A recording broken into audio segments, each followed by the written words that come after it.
Doctor doctor তাড়াতাড়ি বেরো বাইরে। কি হলো? কি হয়েছে? কেন এত চিৎকার করছো তুমি? আমার লেজ কেটে গেছে, তাড়াতাড়ি ওষুধ লাগিয়ে দাও। দেখাও তো।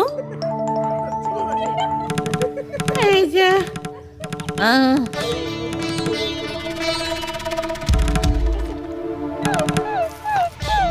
আরে বাবা ডাক্তার, বিশ্বাসঘাতকতা আমার সঙ্গে করা উচিত হয়নি। আরে এই বাঁদর, চিৎকার করো না তো এত।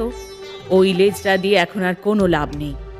কেটে যাওয়া লেজ থাকার চেয়ে সেটা কেটে দেওয়াটাই ভালো। তো আমাকে ওই ছুরিটা দিয়ে দাও যেটা দিয়ে আমার লেজ কেটেছ। ছুরি?